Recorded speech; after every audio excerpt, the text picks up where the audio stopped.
Hello बच्चों, आइए सबसे पहले प्रश्न को पढ़ते हैं। प्रश्न में दे रखा है कि क्या लोहे को निर्वात में रखने पर भी जंग लग जाएगा, यानी लोहे को निर्वात में रखने पर क्या उस पर जंग लगता।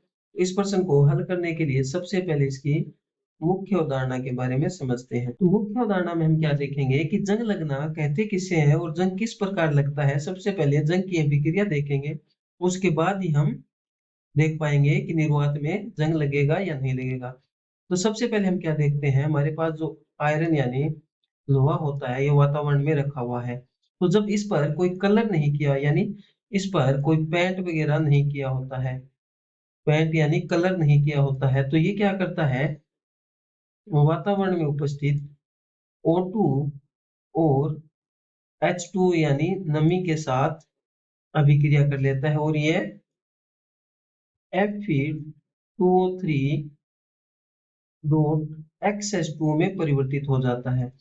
तो जो Fe2O3 XH2O है बच्चों, ये Fe2O3 XH2O ये हमारे पास क्या होता है, ये जंग का रासायनिक सूत्र होता है।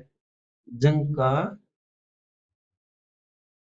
रासायनिक सूत्र। अब हम क्या देखेंगे कि हमें क्या बोल रखा है कि लोहे को जब निर्वात में रखते हैं, यानी जब आयरन यानी लोहे को Fe को निर्वात में रखने पर,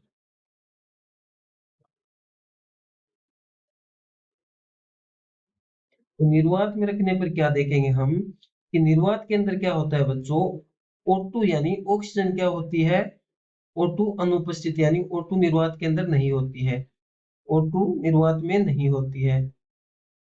तो निर्वात में O2 नहीं होने के कारण क्या होता है कि यह अभिक्रिया किस O2 ऑक्सीजन के साथ अभिक्रिया नहीं कर पाएगा। तो अभिक्रिया नहीं कर पाएगा, जब आयरन निर्वात में रखने पर ऑक्सीजन के साथ अभिक्रिया नहीं कर पाएगा, तो ये हमारे पास जंग इस पर नहीं लगेगा। तो इस प्रकार क्या होगा कि जब आयरन को यानी Fe को निर्वात में रखेंगे, Fe को निर्वात में रखने पर उस पर जंग नहीं लग पाता है। Fe को निर्वात में रखने पर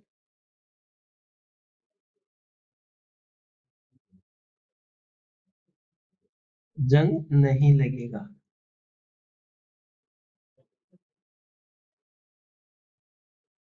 इस प्रकार मुख्य अवधारणा के आधार पर हमने क्या देखा बच्चों कि आयरन को यानी Fe को निर्वात में रखने पर उस पर जंग नहीं लगता है। तो हमने इस प्रश्न का हल कर लिया है। आशा करता हूं आपको इसका हल समझ में आया होगा। धन्यवाद बच्चों।